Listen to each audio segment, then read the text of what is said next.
Heyo,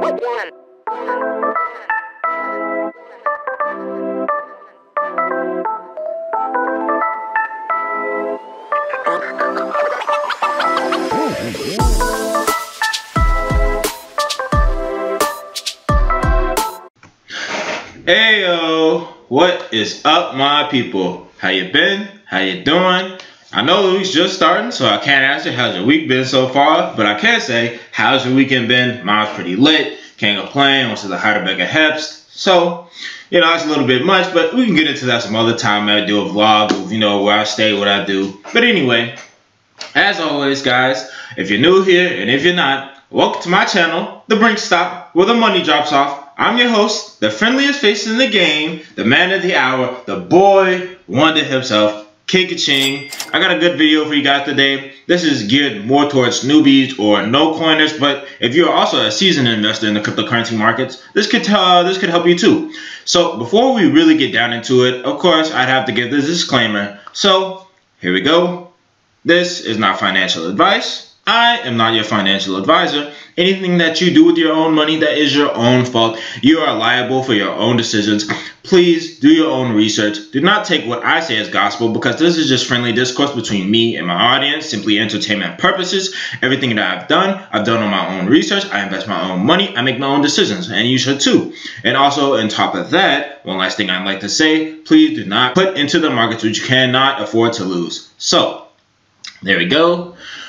Getting down to it. So before we get, to the actual video content, let's look at the markets real quick. So as you can see, I don't know, I would just say a full downturn.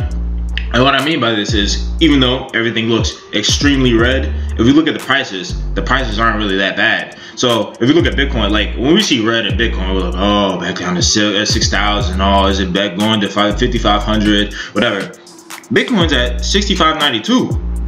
That's red, but I mean, like, that's still good. Like, we've been in the 6,600 to 6,800 range, and 6,592 is really not that bad. Ethereum was just like a what, 180 like not too long ago. Now it's up to 229, and it's still down 2.60%, and it's doing fairly well in my opinion. Red Bull, same thing, went up to 76 cent not too long ago, and it's down to 57, so that's not too bad. And literally, if you go back like 3 weeks, it was at 28 cent 32 cents. So this is like, Red Bull is down 5.57%, but still great price. Of course, XLM is doing well. They are always doing well. Like this, if I were to get into a project long term, this would definitely be one of them, because I would not be afraid that they would lose their value over time. They are doing everything right. Here we go. Litecoin too, $60, still doing well, and they're down. Cardano, they're at 8 cent. Cardano's been hovering between the 8 cent, 10 cent range, and they have not broken this 8 cent support level to my knowledge.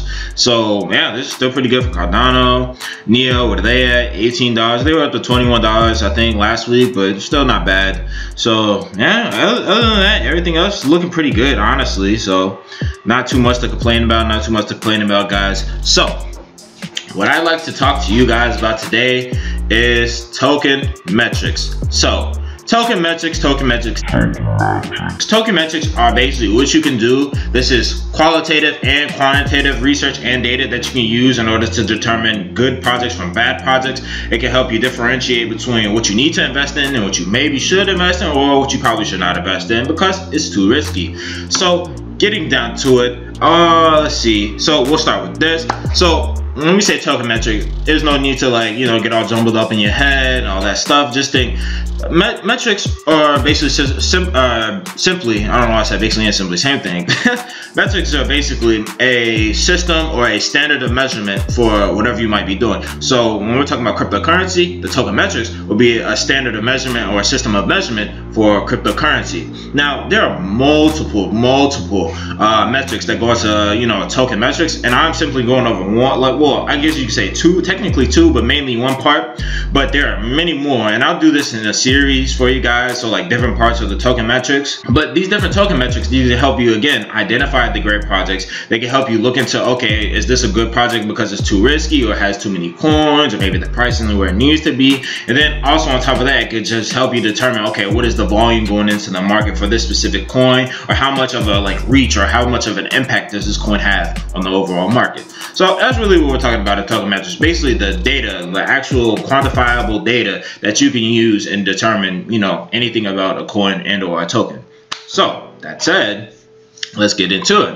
So my part of the token metrics, or this video of the token metrics, we're going to be talking about market cap, which you see right here. We are going to be talking about the market cap, and we're going to be going over the circulating supply, max supply, total supply. So these two things I feel are very important for newbies in the space, or just if you're beginning, and even if you're like, you know, it's more seasoned, but you don't really understand the market happenings, or you don't really understand what's going on in the markets. You would definitely want to know more about the market cap, or just be able to do these calculations yourself, because when you do them, you're able to see, okay, if I get in here, I can make so and so amount of money. If I get in here, I could do this really well, etc. So let me look at my notes real quick. I did take notes. Always take notes, guys. You can never be too prepared. So so I guess we'll just start with the market cap, honestly. So if we look at the market cap is basically the market capitalization. Now the market capitalization, that is the overall state of cryptocurrency in the entire market. So it is a way to rank it relative to every other cryptocurrency. So as you can see, this is why there's different ranks, 1, 2, 3, 4, going up to 2004. So that's how many ranks there are. And as well as this, if we were to say the overall market cap, if we calculate the market cap, so if you're wondering where does this number for Bitcoin, like where does this market cap of 113 billion come from? Well, this number of 113 billion, this comes from taking the price. So taking the price, 6,583.99, and multiplying it by the circulating supply at 17,298,812, and once you multiply that by that, you get the market cap. So for all my math people out there, it's basically MC equals P times CS. So market cap equals price times circulating supply. So you can do that for every coin, and if you do every coin, you'll come out with the same number that CoinMarketCap does. So they do it for you, but if you would like to do it yourself and check their math, go ahead, feel free. So there's that. So if we're going to look at the price calculation, or we're going to look at the volume, so to speak, so volume, the price calculation, etc. The volume particularly refers to the number of buyers and the sellers within a certain market. Now, when they're doing CoinMarketCap, they're not just taking, like, say for instance, Binance. So if we were to click on Bitcoin, let's just wait real quick, guys. So if we were to click on Bitcoin, gotta wait, sorry guys, a little slow. So if we take Bitcoin, now we go to Bitcoin, and we know it's not just Binance. We know it's not just BitMEX. They're taking the numbers from every one of these listed and verified exchanges on here. So as you can see, there are, wow, this is really going. They are not playing, but Bitcoin is the #1 coin. So there's over, well, okay, some of them repeat, but we'll say there's around at least 300. There's at least 300 exchanges that Bitcoin is like being traded on, being sold on, being used, etc. And they take that volume from all of these exchanges. Now, keep in mind the price is different from on different exchanges for different reasons. So it doesn't necessarily mean that, you know, the price is the standard across the board, but they take the volume from everywhere across the board, and then they take all these prices, and then once they do that, they do a weighted average. So as you guys know, the average, you add everything up, and then, you know, after you add it up, you divide it by how they're in the number. So add everything up, divided by the number, that gives you your overall average. So that's basically giving you the price of, you know, Bitcoin. So they're taking all these prices, all these volumes, and they're pretty much adding that together, dividing it, and saying this is what they have. Now, this isn't to say that this is 100% accurate, because there are some transactions that might be missed, but this is as potentially as accurate as can be, without, you know, like given a certain number of deviation, given a certain number of variance within their numbers. So that's what this is. So now if you are looking at this, you're probably wondering what is the circulating supply, what is the max supply, etc. And then also for some coins, there's total supply. So when you're looking at circulating supply, this is everything that is like, this is the exact number or close to the exact number of coins and tokens that are currently in existence and being used. So when we're talking about the best approximation, yeah. So the best, if you were to give the, because I have the definition too. So the best approximation of the number of coins that are circulating in the market and the general public's hand. So again, if we're talking about circulating supply, we're talking about the actual number of coins that are in the market right now, the actual number of coins that everybody's trading, selling, buying, holding. All the currently accounted for coins, that's the circulating supply. So if you're wondering like why the circulating supply isn't the exact max supply, that's because not all the coins in the max, or all the tokens in the max supply are being circulated or being traded or doing, being held, accounted for, etc. So as we know, Bitcoin, or if you've ever read the Bitcoin white paper, if you haven't, you definitely should. But if you read the Bitcoin white paper, the overall max supply will always be 21 million.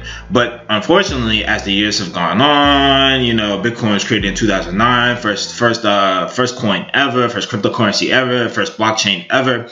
All that time, and again, it's been 9 years, almost 10 years now since Bitcoin's come out. And the thing about that is, people have, stored Bitcoin and forgot about it. Like, I think there's some wild number, like there's 30%. You could check me on this if I'm wrong. I haven't looked this up, but I think it's some wild number, like 30% of all Bitcoin in existence will never be recovered, will never be found again, or will never be used because it's just been stored on hard drives and they've been thrown away and forgotten about. They've been stored somewhere, they might have lost them. Like all this stuff happens because remember, Bitcoin hasn't always been $6,000. It used to be less than a penny. So imagine back in 2009, people were buying it for less than a penny and they just probably stored it on their hard drive. They didn't really see cryptocurrency taking off, so maybe they forgot about it, got a new laptop, threw out the old laptop, whatever, and that's it. That's the end of that Bitcoin story. So whoever finds it is very lucky, but yeah, that's just what it is. So yeah, that's why the circulating supply, this is what can be accounted for. Now that's not to say that all of Bitcoin that are missing, that has been missing because it's lost, but just all the Bitcoin that's accounted for, that's what goes into the circulating supply. And again, that goes for every other cryptocurrency. All the other coins that are in the circulating supply, or the tokens in the circulating supply, that's what's in our actual hands. That's what we are trading, selling, and or buying. So next, we'll go to a different coin because clearly Bitcoin doesn't have a total supply. Go back one more. Go to Tron because I know Tron definitely has a total supply. So here we go. Go to Tron. So again, guys, so we're looking at here. So Tron has a circulating supply of 65 billion. So way much more than Bitcoin, way much more. And their overall total supply is 99 billion. Now you might be wondering what's the difference between total supply and max supply. Now, total supply, that's simply the number of coins that are in existence as of this moment. So that doesn't mean that more coins couldn't potentially be created, because they could. That doesn't mean more coins couldn't come into the market. But all the coins that are accounted for, that is the total supply. Now, again, circulating supply is what's actually being used, what is actually in the general user's hands. That's what's being traded, sold, and bought. So as we can see, there's quite a difference between the 99 billion and 65 billion. So there's a pretty nice gap. Not, what's that, about 30, 34 billion? Yeah, not 34, probably like 33 point something billion difference in the total supply and circulating supply. So clearly there's something going on here. I'm not saying sketchy. I'm just saying clearly there's something going on here where not all the coins have been released, because some projects do that. Again, most projects, they come out with ICOs, so some of these tokens, they're locked up. Some of these tokens don't get released until like the year afterwards, so they can avoid the ICO people just dumping on the exchanges. A lot of stuff happens.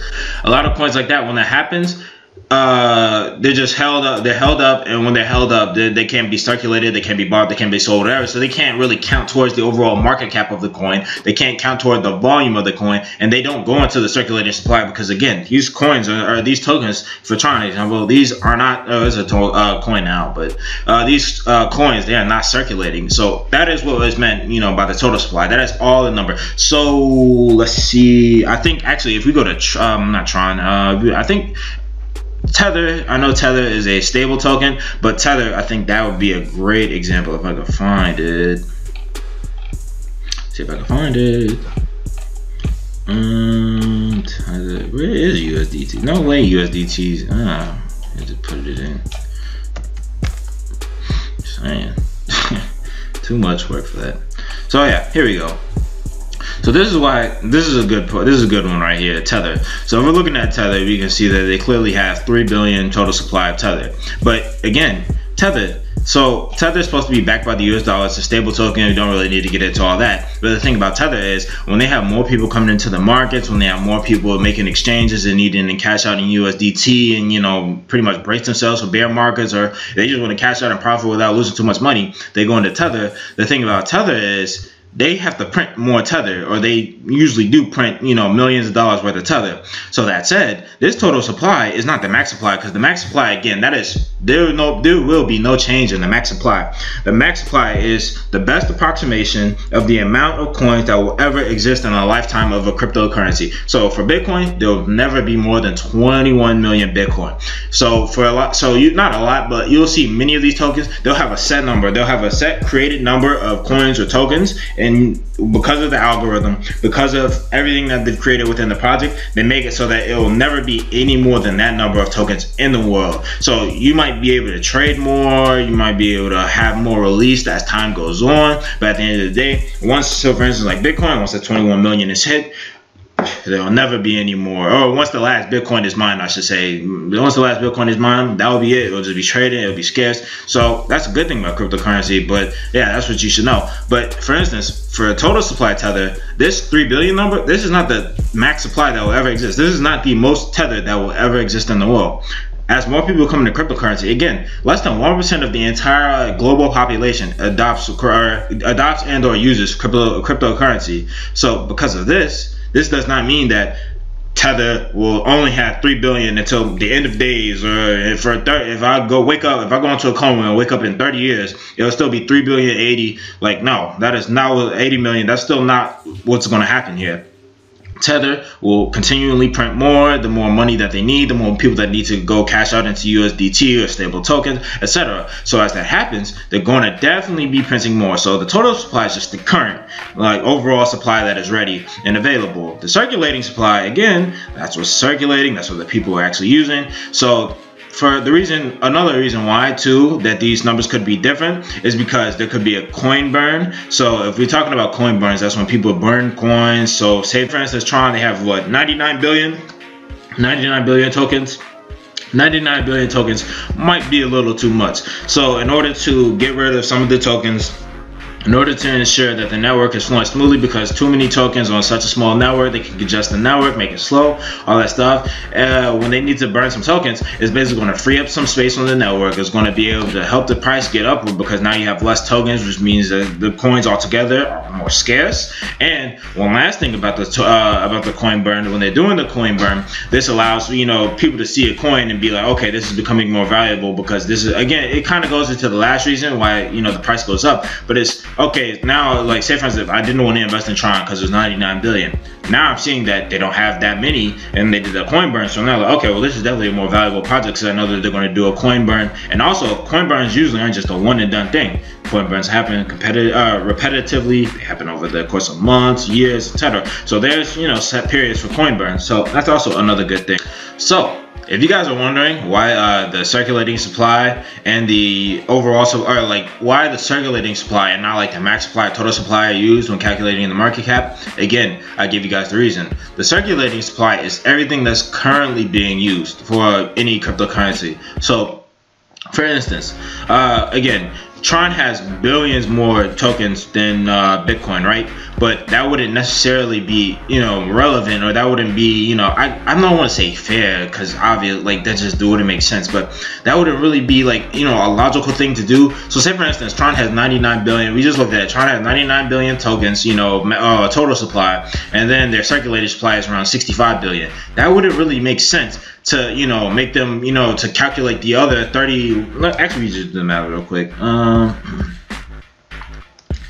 Yeah, so I was actually right the first time. So that would really make sense to keep in mind the other 33.7 or 33.6 billion Tron tokens when they're locked up, when they're not even being used, or they're not even being traded, all that stuff. So why would you take that price and multiply it by that other 33 billion, which could potentially shoot Tron up into like the number 5 and number 4 place when it's not even being used, when these other cryptocurrencies have much lower supplies and almost all of their tokens are, you know, being within their circulating supply, or a lot of their tokens are being used. That wouldn't make that much sense. So that's why they don't calculate it, or when they're doing the calculations to create the market cap, that's why they don't do it, because if they were to do it, then the market cap would be off. That means that certain projects would be more valued, and token holders would definitely hold all their tokens, because they'd be like, okay, well, these are locked up tokens, but these are much more valuable than some coin or some token that doesn't have nearly as many coins or tokens in their overall project. So yeah, and I think they have another one. Yeah, other than that, yeah, so it's just the same thing in my notes. Coins that are locked reserved are not able to be sold to the public market, or coins that can affect the market price, and they shouldn't be allowed to affect the market cap as well. So basically what I just said, you can't count, you kind of count for what's not there. Like, yes, they are there, yes, there are other tokens and we know about them, but they're not on the markets, they're not being sold, traded, they're not being bought, so there's no reason to count them in the overall market cap until they are released, until they are verifiably released and, you know, traded, etc., on whatever market it might be. So now that we've covered all of this, we're coming toward the end, and now keep in mind, guys, we went over the market cap, we went over the price, we went over circulating supply, max supply, total supply, and we also went over how to calculate market cap. But when I'm talking about token metrics and looking at coins, what am I talking about? Why this is so helpful? Well, this is so helpful because you can look at a market cap and you could determine, okay, not only can you determine by looking at the overall chart. So if we go back to last year, December, January, we can see some of these coins all-time highs. So for Cardano, for instance, Cardano is right now $8.10, but it went to an all-time high of $1.21, $1.22. And if we were to look at it now, those are some pretty serious gains from now. But the thing about that is, we can't just say, oh, like, okay, yes, we do want our good project, or the coins that we have bags in, we do want them to go back to their all-time highs. We want them to go back and, you know, even exceed their all-time highs. But that doesn't mean that every coin is going to go back to its all-time high. That doesn't mean that every coin is going to double, 3x, 4x, 5x, 10x. And that's the thing I feel like a problem that a lot of newbies have, or a lot of new investors, and even, you know, investors who have bad bags and they've been in the market for a while, but they just don't want to let go of the bags because they don't want to, you know, basically settle the loss. They don't understand the token metrics in terms of the market cap. So when we're looking at market cap, right? If we now, relatively right now, a lot of these coins and tokens, they're pretty cheap because, again, we've been in the bear market for God knows how long. So, but say for instance, we look at EOS, okay? In order for EOS to double, not only would the overall volume for EOS have to double, so this would from 823 to 823 million x2. So this would have to go to around like what, 164 billion almost. So the volume would have to double to 164 billion for EOS to get to like double its price, so like around $11, just a little bit over $11. But not only would the volume have to double, the overall price, or the market cap, would also have to double. So this have to go from what's this, 5 billion? Yeah, it is 5 billion. So this have to go from a $5 billion market cap to a $10 billion market cap. Now, as we know, a billion is a lot more than a million. So we're seeing, right, 5 billion. Okay, we see 5 billion. But let's go down to some smaller market cap coins. So, that's not even the one I want to look at, actually. There is one I want to look at. MPXS. Let's go to PundiX. Yeah, okay, we can look at them.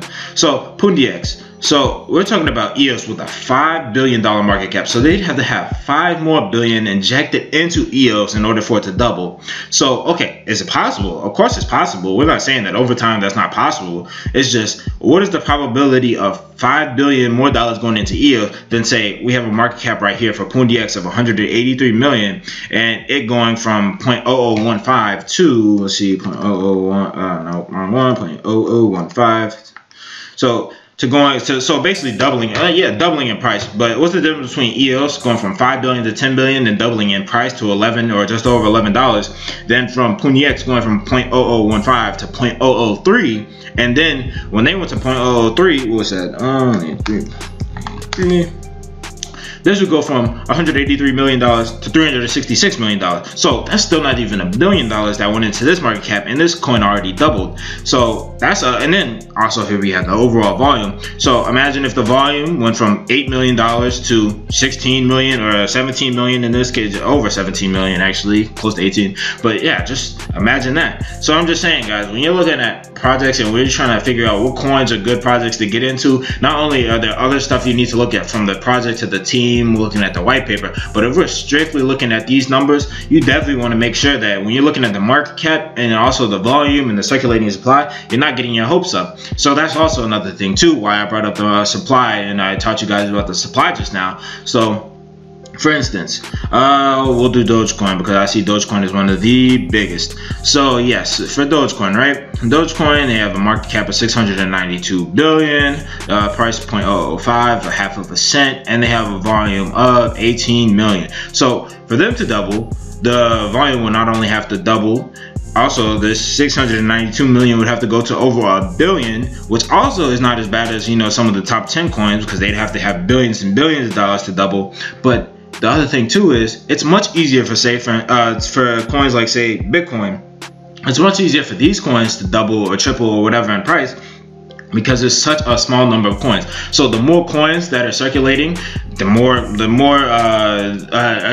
less valuable that it will be. I was going to say the more or less, but the less valuable that it will be. So we see Bitcoin here. The more Bitcoins that people hold, that's the more scarce that such a coin will be. That's less of a chance for someone else to buy a Bitcoin, less of a chance for someone else to try and accumulate BTC or Satoshi, less of a chance for them to get in on Bitcoin while it's still low. Because if people are accumulating this, eventually there's not going to be enough Bitcoin left for everybody to get into, so it's going to be more expensive. So you compare this number, and though Bitcoin's market cap is the highest, we take something like Bitcoin with 17 million, and again, let's go to Dogecoin.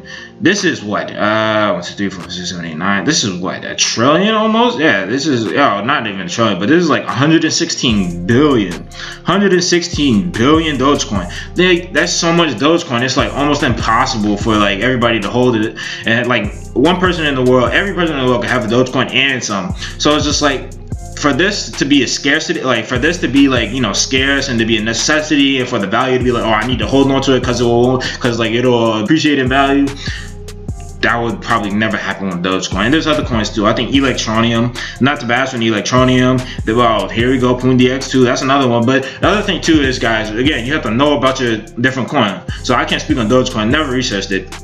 But PundiX is a payment system. You can't have a payment system and use Bitcoin. Like, in theory, you do want to use Bitcoin. You do want to have the Lightning Network to be able to use Bitcoin as a payment system. But overall, it doesn't really make sense to use Bitcoin because, well, what kind of does, because it is so valuable. It is obviously 6,500, but just the sheer circulating value is just, that's the one thing that doesn't, because it's just like, a lot of people can accumulate it. So it's more or less like you're trading parts of a Bitcoin here, trading parts of a Bitcoin here. So it doesn't really function as a payment system. And the more people that hold it and the more people that sell it, that's going to congest the Bitcoin network, make it slow, which is one of the problems now. And that was one of the biggest problems in the bull run, because it was just, the networks were so slow, the fees were more expensive, etc. But when you have something like PundiX, now again, even though PundiX is, you know, a high circulating supply, again, if you were to look at it and you were to understand PundiX, they're serving as a payment system for the world. So for them to be a payment system, having 116 billion coins, or is this? Well, yeah, 116 billion coins,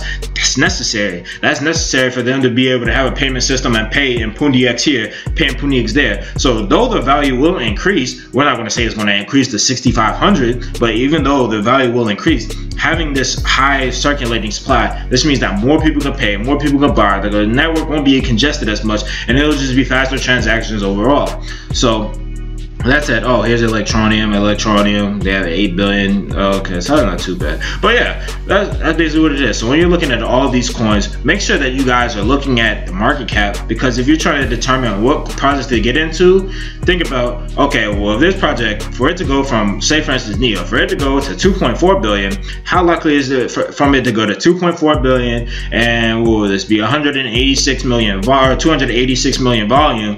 Then say for instance, say for instance, let's go down even lower, Bitcoin private, and Bitcoin private would only need about around what, 252 or something like that, 252,000 in overall market volume, and then the overall market cap would only need to hit around what, just over what's that, 150, 112, 113, because of this, about 113 million. So yeah, that's all I wanted to say, guys. So when you're looking at these prices, when you're looking at everything, make sure you do your calculations. Make sure you remember the formula, the MC equals P times CS. So remember that formula. Remember to look at your market cap to know that all the coins, not to look at your market cap, but look at the, I meant to say, look at the circulating supply. Make sure that all the coins that are in the circulating supply are up to your standards, or they're not too many for you, not too little for you, etc. And again, that also makes other low market caps potentially great investments, because if you get in the right one, it's more likely to 5x, 10x, 100x and some of these larger market cap coins. And again, look at the market cap too, guys, because if you look at the market cap, it tells you how much it's trading. It tells you how many people are using it. It also tells you how valuable the token or the coin is. So that's all I wanted to say, guys. Hopefully that will help you out when you're looking at when you're trying to look for these new coins and tokens to get into. Hopefully you guys can use this and help with your overall research when you're saying, okay, well, I've done this research that Kid Kajing said, so let me go and do some more research, and then I'll go ahead and get into a project, all that stuff. So hope you enjoyed, guys. Definitely going to be coming out with a couple more videos this week, trying to get more content out for you guys. I see you guys showing me love, so I got some more for you guys. And yeah,